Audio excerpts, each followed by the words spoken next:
And for all of those listeners who may not know what an oral release is or TMJ, it's basically exactly what it sounds like. Intraoral, meaning going inside the oral cavity for muscular release. So it's where the practitioner puts on a glove and takes their glove digit and goes inside the oral cavity, kind of like between the cheek and the teeth, back towards the jaw joint itself to release the muscular tension of the jaw joint, which we are referring to as the TMJ, which is the temporal mandibular joint. Welcome to The Functional Edge.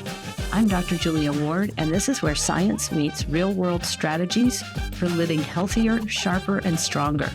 From uncovering hidden environmental toxins to unlocking peak performance and mental clarity, we cover it all. Ready to take control of your health and thrive? Let's dive in. Hello and welcome to the Functional Edge podcast. I'm your host, Dr. Julia Ward, medical director and founder of Balanced Body Functional Medicine. Today, I'm honored to welcome Dr. Maria DeFranco to the show.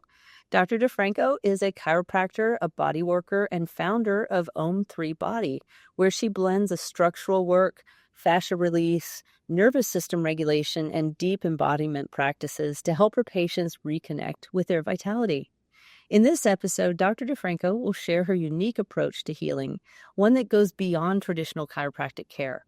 We'll talk about the role of the pelvic diaphragm, TMJ release, and the deeper connection between physical alignment and emotional expression. Stay tuned for a conversation that promises to expand your view of what's possible in the healing process and empower your journey towards deeper integration and resilience. Thank you, Dr. Maria, for being here. We're so glad you're here. Thank you. Thank you, Dr. Julia. I really appreciate that. I'm happy to be here. This is going to be a fun conversation. I just know it. Yeah. So can you start by sharing how you got into this line of work? Like what originally drew you to chiropractic care? And how did that evolve into the integrative whole body approach you offer today through OM3 Body? Sure. I'd love to answer that question. I do have something that's kind of coming through, Julia, that I was thinking about yesterday in like prep for our podcast. And if this is too weird, we can always edit it out. Okay. But one thing I was thinking it might be kind of fun to do because we're really dropping in together. And I'm founder of OM3 Body, which has the word Om in it. And Om is a frequency. Yes. I was wondering if you would want to Om with me. Yes. We're like, okay, cool. I thought maybe you'd be into it. And then we can even ask, people's lives are so busy and you're about to share a lot of information.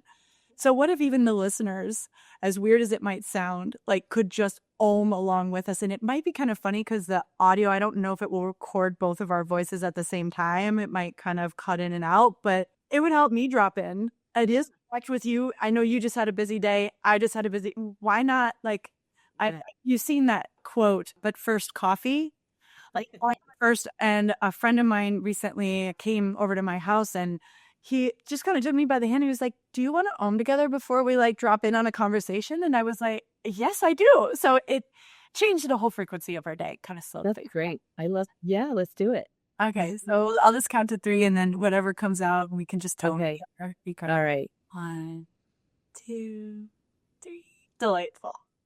Awesome. Yes, that was great. That was great because I was taking some deep breaths before we started. I'm like, okay. Me too. But this dark presence, it's like, okay, we're claiming it. We're going to be present with each other. How wonderful. So, great. Well, thanks so much for asking about my line of work, what it is I do, and just the question in general. For me, this work has always been about creating beauty, presence, and freedom, but starting with the body. And I believe I was born an artist. Most of us are, and then we kind of get conditioned out of it. But I've always seen my hands as tools to create with. In high school, you could usually find me in the art room, at the ceramic wheel, developing film in the dark room. At the same time, I had a really deep appreciation for the human form. And I feel the body is the most exquisite work of art that there is. And so it felt natural that my hands, which once shaped clay and developed and captured light, developed film and captured light, would eventually learn to listen to and help reshape or shape the living body. And one of the best days of my life as an 18-year-old was receiving a massage at this massage school that I was looking at. And it was the first time I ever had a full body massage. And I was lucky enough to have an incredible practitioner that really held a really safe space. I felt so safe and deeply held. And it was like every cell of my body could finally exhale. And it just shifted me. And then years later, not maybe a year later, actually, I had my first Atlas adjustment. I got adjusted by a chiropractor, and it was like a veil lifted in me. The world looked brighter. My senses were more clear. It's like I came online more. I must have been experiencing brain fog and I didn't even know it. And then my nervous system got reset, and I don't know, I just awakened. It was kind of like almost like a spiritual awakening of like, whoa, life can be like this. It's like I switched channels almost. And my first thought was like, I need to learn how to do this for other people. And yeah, I guess that moment and many like it since just continue to clarify my path, that I'm really in the business of waking people to more life, more sensation, and an increased ability to receive through our senses, because that's how we interact with life, is through our senses. And if those are numb, it's really hard to experience life at the level that we want to, or we're born to. And so my own sensitivity, once very overwhelming, has become one of my greatest assets. And as a child, I absorbed everything, every unspoken tension in the room, every shift in tone, like every emotion no one dared to express, especially growing up in the Midwest. Like everybody's kind of, well, not, I shouldn't paint with that broad of a brush. Yeah. There's a suppression that Yes. can happen. And so I kind of learned to play possum, I think, very early on, disconnecting from my senses and from my body just to survive.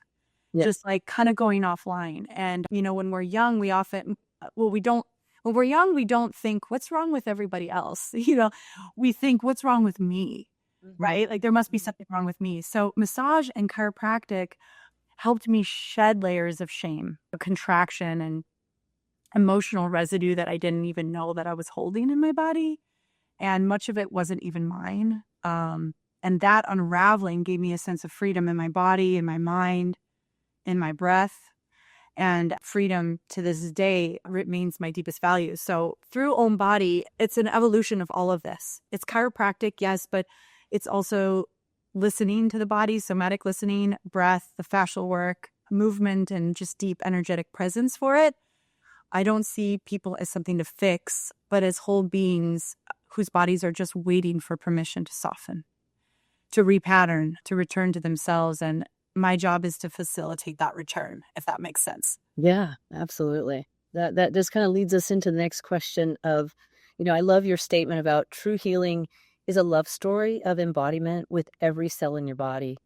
So can you unpack what that means for you and how you help your patients experience that in their healing journey? Sure. I love that you love it. Can I ask first, like, what resonated in you with that? I think the fact that it goes down to the cellular level. For me, I find that fascinating, that it's not on an emotional level. It like really translates down into our cells and into our body. I've been continuously surprised at the powerful connection between the mind and really after, a deep fascial release, that's when I uncover more kind of emotional truths that, that was the pain I was holding on to, and I didn't recognize it. Yeah. So, yeah. Yeah, and it can go all the way to the cellular level, like you said, the level that we don't always think of. We think of our muscles and joints, but part of that quote, to unpack it for me and why I came up with that quote, is every cell in our body listens to what we're telling it at any given time. It's like whatever my thoughts are saying, it's like a loudspeaker to every single cell. Yeah. So in a way, that quote is like giving us like an opportunity to harness that story of how am I talking to my body and relating and healing it. I mean, because healing for me isn't about fixing symptoms or returning to some younger or older version of ourselves. It's about coming into that deeper, more intimate relationship with our body as it is, like right now, with that tenderness and curiosity and deep reverence. And like so many of us, like myself, I feel like we've learned to disconnect from our bodies, to override those signals, numb sensation. And also we are taught implicitly to see our physical form as something not only to try and control, but to greatly criticize, like it's never enough. It's not good enough. And I feel like, then we're saying those things. But Mhm. really, and that's like a one-way communication channel. But then when we kind of open it up, like real healing happens when we begin to listen to what the body's actually saying. And when we feel safe enough to be in our bodies again and feel connected and to honor sensation as our first language. That's the love story. So in my work, I help people experience this. It's like, in a way, I feel like, we have our therapists that we go see and everything, but I feel like I'm kind of like the go-between between the body and your inner voice. Like I'm the liaison. Like, Yeah. talking to your body. What kind of conversations are you? Are you shouting at it? Like, what would it say back to you if you knew it was actually, if you were listening? So first we have to like create a deeply safe and attuned space, right? Where there's like receptive, where you feel heard, where the client is able to express and not feel judged, because then when we're judged, we're not going to give you any information. You can't really connect when you have protection. So yeah, it's not, this quote is just like not just about releasing tension. It's about remembering yourself through your breath, your posture, but also your tissue. Your cells are working for you all the time. We don't always give them credit. And so I guide people into an experience where the body becomes a place of homecoming, truly homecoming, that love story, instead of hypervigilance of like, So when somebody tells me after a session, oh, I feel like I'm really here, or I didn't know it could feel this good to be in my body. Yeah. I know the love story has begun, and that's the magic I live for. I get to witness people wake up to the aliveness of their cells and themselves, like all day long, where they just, it's like, again, switching the channel from constant self-criticism or inner critique to like appreciation and love for really this incredible machinery, that privilege to be able to operate and partner with. So I don't know if that makes sense. Awesome. Yeah, yeah. I mean, so much of your work supports not just physical relief, but the expression of vitality and aliveness. So, how do you see that connection between body alignment and deeper self expression? Wow, that's such a good question. Well, I know for me, when I'm in alignment, and even like my neck being out of alignment, or if the shoulder's out of alignment, I can feel my senses as well. And through our senses, we can feel that vitality, right? So Yeah. it's kind of like clearing the cache, or clearing the obstruction of any kind, and helping that energy move through the body so that you can experience yourself as one unified field, not like kind of compartmentalization, which is also what we're taught, I think, implicitly, to just kind of wall things off, if that makes sense. So, Yeah, definitely. So you combine chiropractic adjustments with pelvic diaphragm balancing, TMJ release, fascial work, and more. How did you come to recognize the importance of integrating all these systems, and what kind of results have you seen when addressing them together? that's a really good question too. Thank you. Over the years, I realized that addressing just one part of the body, kind of like how they teach us in school, like a spinal segment or a joint, it's just not enough. It falls short. Then you can, God forbid, set up further compensatory patterns of people. I'm sure you're familiar with that, right? So you really have to see it as a whole. So I would adjust it with spine, and it might give temporary relief. But if the pelvic diaphragm, for example, is holding trauma or doesn't feel safe, or the jaw is clenching with unspoken, that pattern would often, by the time they get back to their car, they're going to be right back out of alignment. Yeah. So, the body, I see it as a symphony, not just a separate set of systems. The pelvic diaphragm, which I love that we're bringing that up because it's such an underserved area.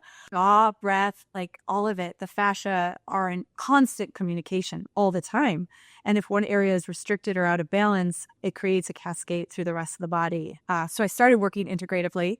It's not uncommon to work the jaw internally and the pelvis during the same session, or close balancing the pelvis while working with the jaw really helps facilitate the breath. So it doesn't just stop here, or even here. It goes all the way down to the pelvis. And releasing the TMJ, it helps regulate the nervous system like directly. And I just learned to listen to following the lines of tension in the body that tell a story. And I'm just listening to the story. You're the writer of the book. Your book is your body is your book. You're the author. I get to read it. But ultimately, the person on my table or the person I'm working with is the direct authority. So I combined their inner knowing with these elements, and then the results just became so much more profound and longer lasting. People started reporting not just pain relief, but emotional clarity, that deeper breath, better sleep, and just the sense of coming home to their bodies, where their bodies are their friends. I've seen long-held postural distortions unwind and soften, even fertility improve. I've helped a lot of women get pregnant when the root tension in the pelvic floor is addressed and heard, you know? Yeah. Um, Yeah. We're not taught about those internal pelvic muscles as far as doing any treatments or maintenance or anything in our medical training. Like that's just not part of yeah. the whole curriculum. That's just, something that I just recently learned about that what you do. And I think it's amazing because it can make such a huge difference. Well, thanks for giving me the opportunity and the platform to talk about it. And just, I guess, the last thing with the pelvic floor or with healing in general, Yeah. I always feel like there's an agenda. And there's an agenda with the pelvic diaphragm. Typically, when we approach the pelvis, we're either getting a gynecological exam, we're getting something checked, sexual intimacy, which sometimes can be loaded and have a lot of pressure there, and performance. When do we ever get that area accessed with just the intention, not even the agenda, to listen, to help unload, to reclaim that area, just to be there for it? Yeah. I mean, the pelvic floor is kind of like the macro or microcosm of the rest of the body too. Oftentimes we approach with an agenda. And I think that's just what attunement is approaching without an agenda, just to listen to the tissues and what they hold. Because ultimately the body knows. The body and your innate intelligence knows far more than I could ever know. And so if it's given the opportunity to be listened to, there's so much that can be revealed. Yeah. Can you share a story, obviously without names or anything, where this multifaceted approach helped unlock healing for someone who had plateaued with more conventional treatments? Absolutely. The first person that comes to mind quite recently is a man in his late 40s who came in with persistent shoulder pain and chronic headaches, a lot of upper tension. He had done everything from orthopedic assessments, even consulting about surgery, chiropractic adjustments, a lot of massage, even some cortisone injections and acupuncture. And while some things would give him momentary relief, the pain would always come back, especially during times of high stress.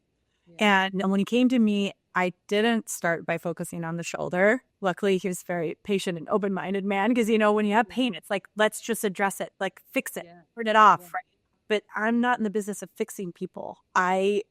People fix themselves under my care all the time because of the fascial healing mechanisms, but I'm just here to help facilitate that for them. So anyway, give me the benefit of the doubt. I'm listening to his body as a whole. We found that his pelvis was rotated and compressed and holding a lot of tension. His respiratory diaphragm was restricted. Jaw also holding an immense amount of discomfort and an unconscious tension he didn't realize. And he also disclosed that he had a long history of unprocessed grief from a series of losses that he never really had space to feel or release. And when we did eventually start doing the soft tissue work in his shoulder, ironically right behind the heart, ironically, not ironically, an immense amount of emotion came through and came out unbeknownst to him. I mean, all of a sudden he found himself weeping, sobbing on my table, which can be pretty shocking for people because they don't always understand the mind-body connection. But it is really common in my line of work for emotions to finally process. It doesn't always have to be crying. It doesn't have to be sobs or weeping. Sometimes people laugh. Sometimes they start burping. Sometimes people have to frequently urinate because they're just like moving it through. They have to go to the bathroom again. It's like, good. Pee it out. So anyway, through a combination of pelvic balancing and fascial release, TMJ, cranial work, nervous system regulation, and just space for him to feel, his body continued to unwind. And we also brought in that deep breathing. So instead of having the breath stop at that upper thoracic area, the rib cage, we were able to bring it all the way down into his abdomen. And his system started to feel safe again and safe enough to let go. So about 3 sessions in, he told me something that I will never forget because it was so well said. He said, I've realized that the pain in my shoulder was never really in my shoulder. It was everything I was carrying, but I didn't know how to set down. Yeah. Wow. And oftentimes, if we don't have a place to put something or a way to process it or let it go, we're just going to keep carrying it, right? We're going to hold on to it. It's smart. If it's not safe to put it down, you are going to keep holding it. Yeah. So I help, sometimes I feel like I'm a doula in terms of like helping people with those unprocessed emotions and like that pain. I'm like a pain doula. I'll feel it with you. Let's do it together. Pain isn't meant to feel like be felt alone. We're not supposed to process alone. We can't actually process to depth alone. We need another half of a nervous system to complete one full nervous system. When we owned. So yeah, his posture changed after a series of treatments. The physical pain went away, and he just began to experience the level of emotional clarity and inner calm that he hadn't been able to feel in decades. And I mean, I just think that that's the kind of healing that becomes possible when we recognize that pain is just a messenger. So often we want to judge it. We want to escape it. I'm the first to do it too. I'm not above valley keeping for people and all that. Just listen, what is your body saying? The first time when I feel pain, I'm like, what's wrong? I still have to coach myself to listen, not be reactive. It's a lot easier to do it for other people than to do for myself. But, it's a lot of unspoken stories that the body is holding until someone feels safe enough to just release them. It shouldn't necessarily require work. It's just safety that's implied and belts, and then the body just knows how to do it. We're part animal. Our animal body knows how to do it, but again, operative word safety. We have to create the safety and Be safe. Yeah. You're one of the few providers doing the intraoral TMJ release, and I'm sure that impacts not just the jaw pain, but the full body tension and alignment. Yeah. Yes, 100%. I love that you're bringing this up because, as you may or may not know, this is like one of my favorite things to do. I talk about it a lot. And for all of those listeners who may not know what an oral release is or TMJ, it's basically exactly what it sounds like. Intraoral, meaning going inside the oral cavity for muscular release. So it's where the practitioner puts on a glove and takes their glove digit and goes inside the oral cavity, kind of like between the cheek and the teeth, back towards the jaw joint itself to release the muscular tension of the jaw joint, which we are referring to as the TMJ, which is the temporal mandibular joint. And it's, sometimes we laugh when people are like, I have TMJ. It's like, we all have a TMJ, but what we're often, commonly referring to is TMJD, right? TMJ dysfunction. Right. That's where I step in, right? As I treat, imbalance, dysfunction, lack of expression of the jaw. And it's named after the temporal bone and then the mandibular bone and where they come together. Yeah. That joint. So also, if as I'm describing this technique to our listeners, if it just sounds good or relieving or it piques interest, chances are you probably need the release. Like even my body, as I'm talking about it, is kind of salivating at it because there's so much release that can happen with this. A lot of times when there's clenching or guarding or holding, we don't even know how much tension. And it shows up in the dentistry world all the time. Oh, you grind your teeth at night. Well, okay, but how can I address that? Sometimes like an anatomical thing with the bite, but at the same time, the muscles are what moves the joint. So, and can send a ripple of tension to the body. And the jaw is one of the most highly electrical joints in the body. So with brain power. I didn't realize that until just recently. And to share a little of my personal story, I grew up chewing gum like an old cow. I'm just like constantly chewing gum, and that's how I got some TMJ. And then, and then clenching my jaw at night because of chronic stress. But the kicker was when I got in a car wreck and broke my jaw on both sides. And so now it's wired shut for 6 weeks. And so just coming out of that, I didn't realize how much that affected, my whole sense of safety was thrown off. And I didn't identify it as such. It just, it was just amazing. So when you did the TMJ release on me, it just felt so good, and it was amazing how much that brought me relief. Yeah. But also, isn't it so fascinating that your body didn't even register fully consciously that lack of safety? Your body's so good at adapting. I mean, about having your jaw wired shut for that long and you were still able to function, still able to work to a certain, do what you need to do. And all the time, your body's just adapt. Yeah. It's incredible.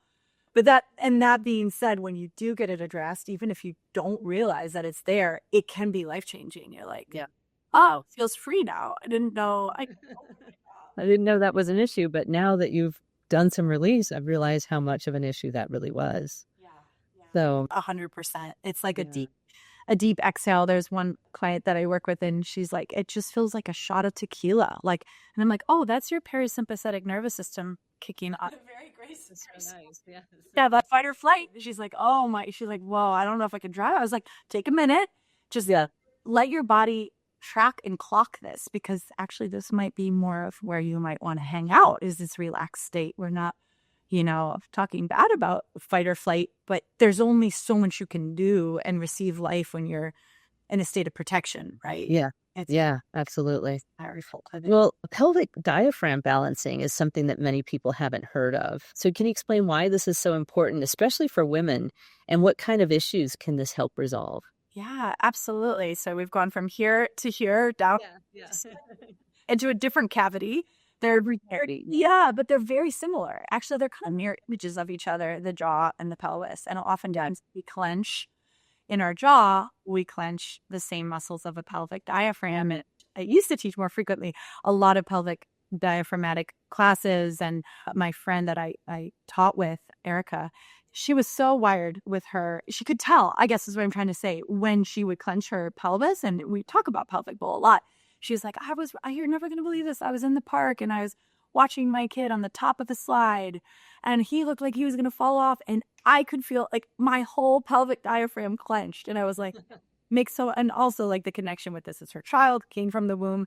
Yeah. Then I know, like I started tuning into the musculature of my own pelvis. And I was like, wow, during times of stress, I also clench, and typically are like type A, like overachiever types. We tend to hold there because we're about getting things done and go. Yeah. So, and women, especially, I think in our culture, it can be kind of a no-fly zone. Like we walk around oftentimes from head up, right? Like we kind of did, at least I guess I should speak for myself. I was taught implicitly to disconnect from my pelvis. It was just safer. It was just better. It'd be better to be in my head. And I think that a lot of the pelvic work is about reclamation, about bringing your consciousness, about meeting the consciousness that lives in your pelvic bowl and having that be more online and expressive and claimed by you or, the person that it belongs to. And so for me, it was life-changing when I had this work done. I had no idea that there were I was already in chiropractic school at that point. I had been a massage therapist for 5 years. We didn't really talk about these muscles even in massage school. And when I had the work done, when I received it myself, I actually felt like when I went and got off the table after I had the internal pelvic release, that my uterus, my fallopian tubes, the whole lower part of my colon and my bladder was going to go splat on the floor. Like I actually got up and I went to catch it. Like it was like, oh, what? And then I opened the door. I cracked open the door, just like talked to the practitioner. I was like, oh, we're not done yet, right? Like it's too loose in there. Everything feels like it's dropped. I don't think we're done with the procedure, right? Yeah. And I'll never forget the practitioner looked at me and they shook their head and they were like, no, Maria, that's how it's supposed to feel. It's supposed to feel open. You're supposed to feel space in there. I was like, what? Wow. And what really led me to the pelvic work initially was a mentor of mine and recommended it. He knew I was suffering for years and years of really bad premenstrual symptoms, terrible cramping. And I was doing everything I could to, diet, emotional work, structural work, exercise, all the things. And none of it was touching it. So I was really feeling like I was failing. I was feeling my body. I couldn't understand what it was trying to tell me. It turned out it was a muscular problem where that pelvic diaphragm, the muscular sling, that's what we're talking about, that goes from your pubic bone to your tailbone, like a piece of fabric or like a trampoline, was actually fixed in a holding pattern that it was elevated. It was stuck. It wasn't buoyant. It wasn't resilient. It wasn't going down. So when the practitioner released the tension, all of a sudden it had more range. It was able to descend. Whereas it back up, and we can actually control this with our breath. We control this muscularly when we activate. It's commonly called a Kegel. If we contract, and we can also extend and like blossom and bloom and push and have the reciprocal of that. But a lot of times we're taught a Kegel, but we're not necessarily taught the reciprocal either. We just walk around contracting, and that can set up for more deep muscular imbalance. And so most body workers are only trained to address the external musculature of the pelvis, right? The glutes, the hip flexors, the psoas, the glorious psoas, the surrounding structures. But that's like trying to clean a window only from the outside when the smudges are on the inside. And the pelvic diaphragm is the internal foundation. I mean, it's the foundational support for our reproductive organs, for our lower digestive tract. It plays in not just physically, but energetically and emotionally. Bowls hold things. That's what they do. And, as women, we have our menstrual cycle. So yes, it could be cleaned and it can be purged each month. But also, women in general, I'll speak for myself, I can hold on to things, right? Just like a bowl. And sometimes being able to release that tension, and that by contacting the pelvic diaphragm, it can release trauma, unresolved trauma, conscious and both subconscious, and just release that tension at a very, very deep level. So chronic low back pain or hip pain begins to resolve. Pelvic floor dysfunction improves, like a lot of times incontinence or even pain during intimacy. That gets wiped away clean, like just by bringing the body balance. Also, orgasm is a very complex event that happens. It requires a muscular balance. And a lot of times, I think, women can have difficulty orgasm because maybe one side is tighter than the other, and it's just not balanced. There's nothing wrong with them. They've maybe fallen on a tailbone, or, they've had injury to the pelvis or a torn adductor or groin muscle, and they don't even know that that's affecting the function of their pelvic diaphragm and ultimately reproductive organs. And I just feel like for me, when I speak to my own experience, an emotional weight just began to lift once that energy was cleared. And often, like, it can happen without even needing to talk it out. With talk therapy, sometimes you could kind of get caught in the story. Yes. And then the inner critic comes online. But if you just go to the tissues in the body and you help facilitate safety and release, so much can happen. And it's like a good reclamation, a way to restore a relationship, a loving relationship with the very base of your being, and to create a safe, integrated container for vitality, again, to move in and through your body. Yeah, absolutely. Well, that perfectly aligns us with the next question, which is, what kinds of movement or self-awareness practices do you recommend for patients to carry the benefits of your sessions into daily life? Okay, I love it. Well, movement is one of my favorite things. I'm a total lover of movement. And I tell my patients that the real transformation obviously doesn't just happen on the table. It happens in the days and the moments between the sessions, and the little moments when we remember to move and shift our posture, unclench, breathe, and, reconnect. And I often recommend play as medicine. You're really going to have your body's attention when you are in a state of play. It will be receptive to you. When we are in a state of play and ease, there's that signal of safety that is sent through the whole system. And this creates better organization, receptivity and productivity in our movements.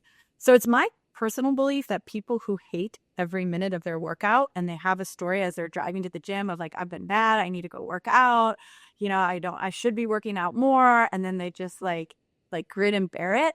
Yeah. It's not going to be as productive or as efficient for the people who are in enjoyment, right? And are like really having fun and play, maybe are even laughing or listening to their favorite music. They're going to have better results as the bodies, as compared to the resistant bodies are begrudgingly going to the gym. So again, my biggest thing is like to have people be mindful of what you're telling yourself about your workouts while you're working out, how your body is looking, instead of, whoa, I'm so this or that, be like, wow, actually I can really start to see tone in my shoulder. Wow, my body's like come a long way. It's like, it's like how you talk to your animal.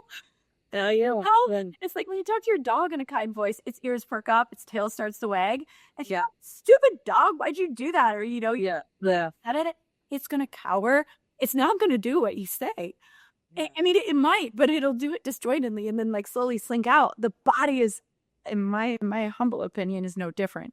So practices that invite you into your body, not just through effort. I don't think effort is important, but awareness, I think, can be the most fun. And so brisk or even gentle walks, dancing, swimming, a martial art, hide and seek, like anything that just get somebody moving. Our bodies are like really designed to move, right? And motion is the lotion.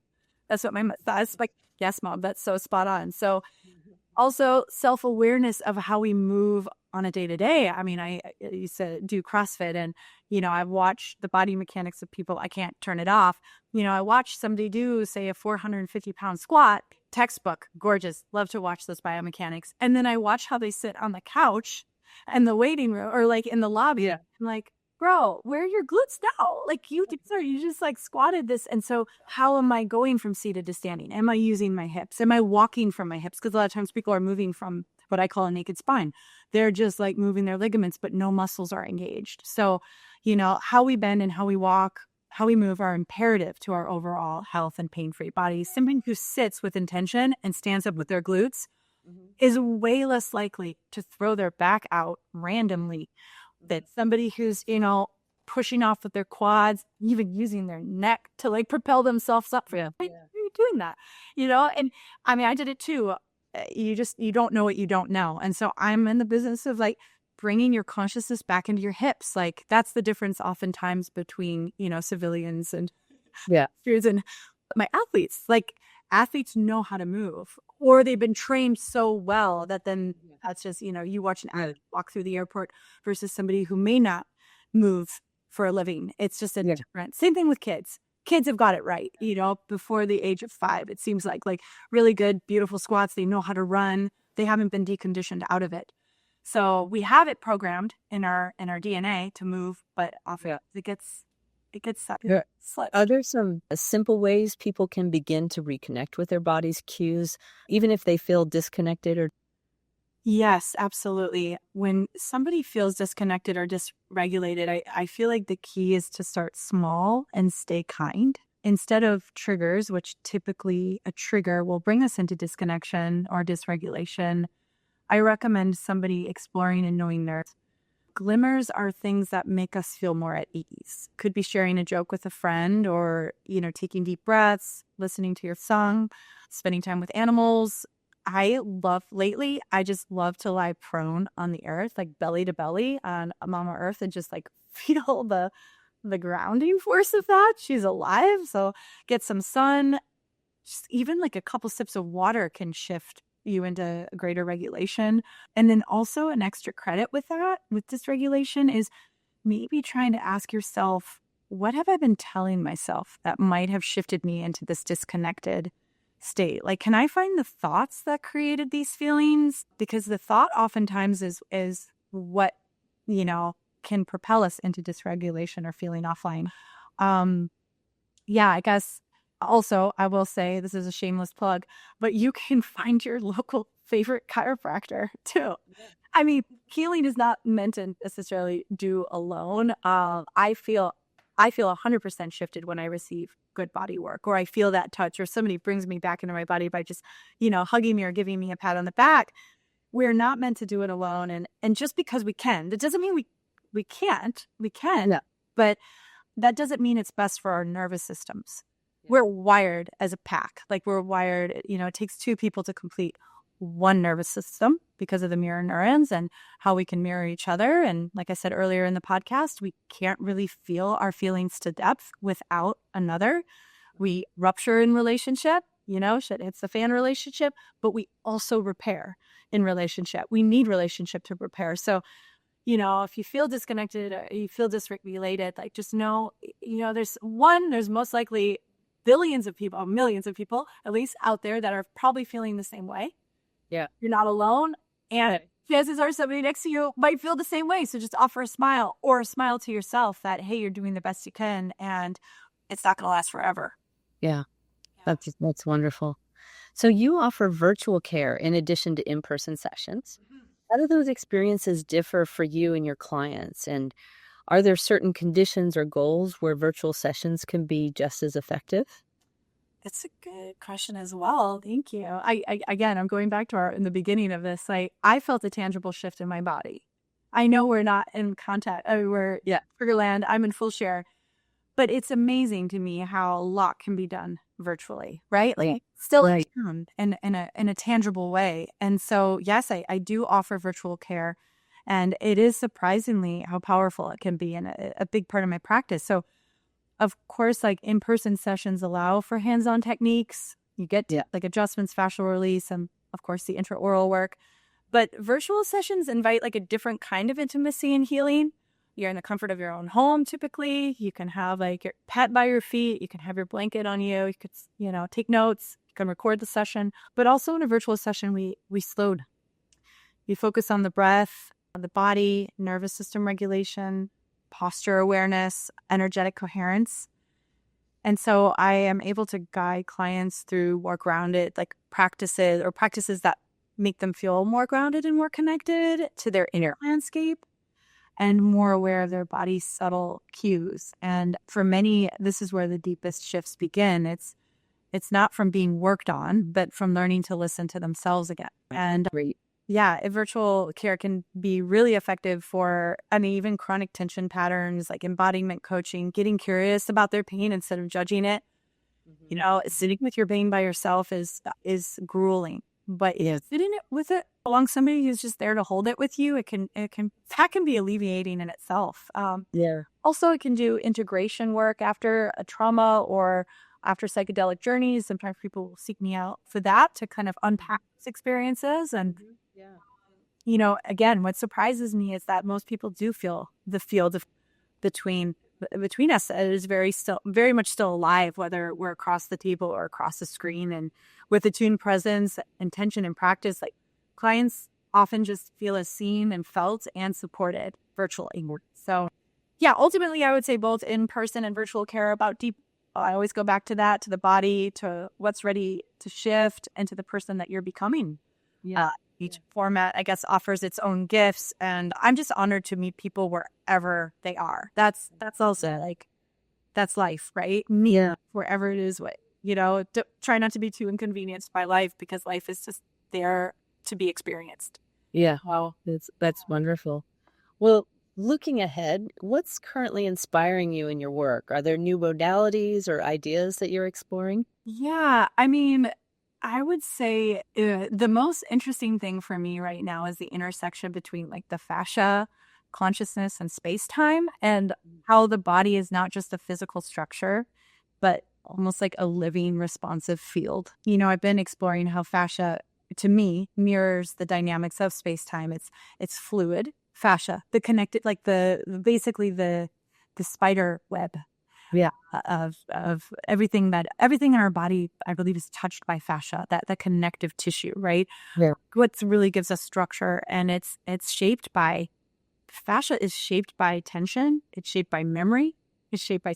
So this perspective is just helping me refine the way I listen to the body even more. It's instead of just like following the structural patterns, I'm listening for resonance and for where that coherence wants to emerge. It's like I said, it's like a big stretchy spider web inside the fascia, and it's kind of like that soft soup that holds everything together. And when one part feels it's holding, it's tight, it will command the attention of the whole system. They're discovering now it's actually an organ. The fascial system is its own organ.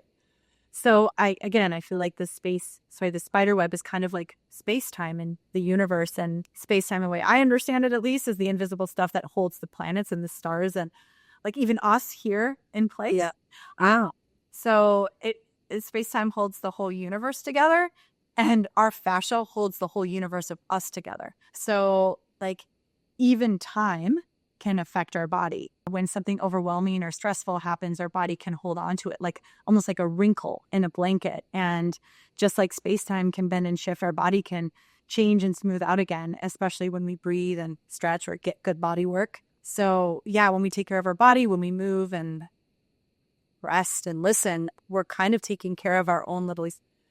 And it's like our body isn't separate from the stars. It's like made of them. So I guess I'm just going deeper inside the body, meeting those places. And my go-to technique is using my hands. My hands are receptors. I'm constantly like listening with my hands and refining that. But my perspective, and the more I learn about the universe and I learn about nature itself, it really informs my practice and how I talk to the body and how I listen to it, how it talks to me. That's great. And then also, I guess I will say I have been doing some ceremonial work and working with the elements, ritual-based healing, like I do something called Vitality Day here at my ranch, and that's been kind of in the last year and a half or so. We've been really calling the elements in. So we work with the breath, air. We work fire, which is like the wood burning sauna, the water, which is cold plunge, and movement, the sacred movement practices like yin style yoga, where, I used to think like I had to hold like the client, and it was like, okay, it's up to me, to hold this.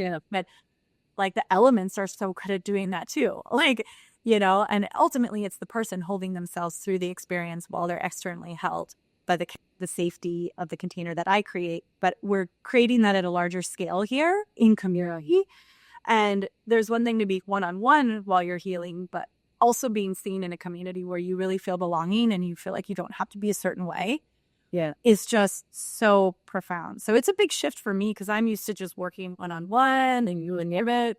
We're outside, we're in the elements, like it's raining while the sun is shining, and it's just it's delight to foster those experiences for people. So I guess that's something great. And we are going to put all your information in the show notes so people can access your website and see your Vitality Day, which I believe is the beginning of August. Yes, our next one is August 2nd. It's a Saturday. I don't know if the podcast will be out before that, but if any of it sounds delightful, anybody live, I would love to. Absolutely. For sure. Well, if you could change one thing about how our conventional medical system views the body, what would that be? Our conventional medical system, I would reimagine hospitals completely. I would transform them from places where people go to be treated for illness into true environments.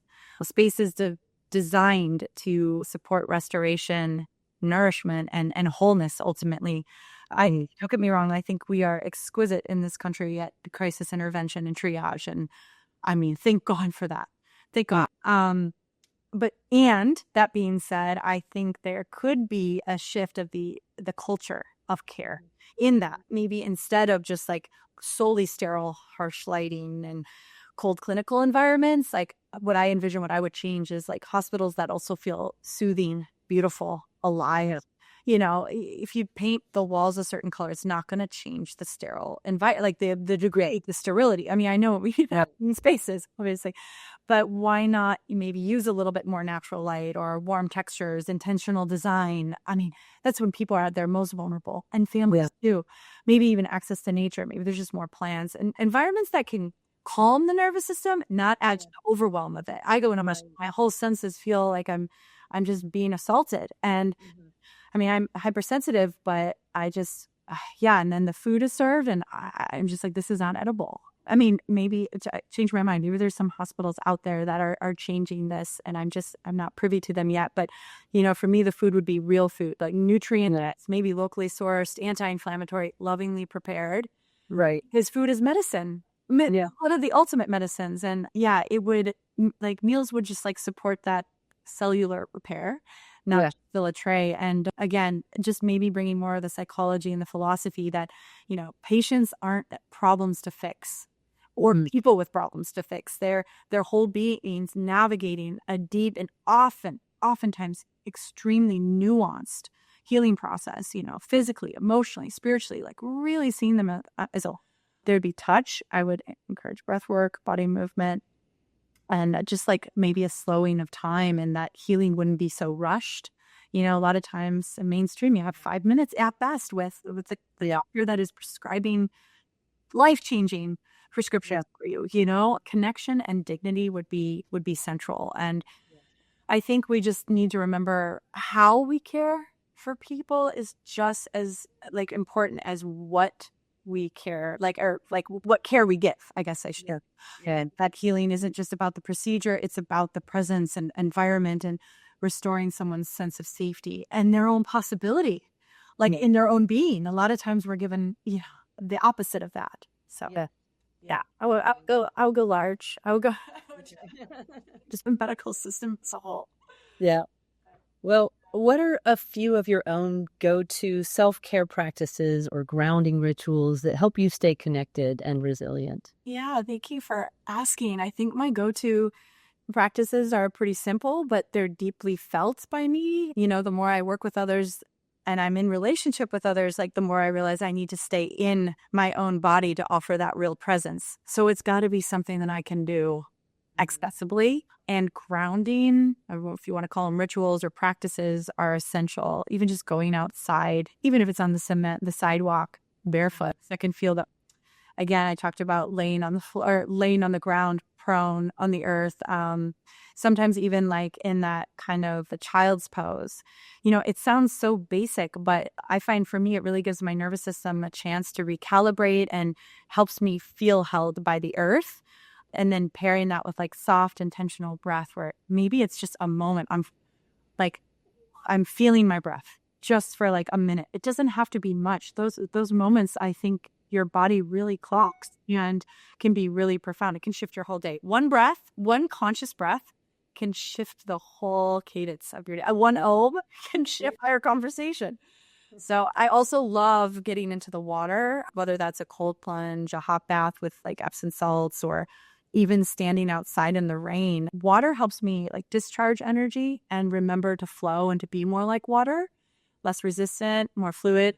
We're like 80 to 90% water molecular by volume.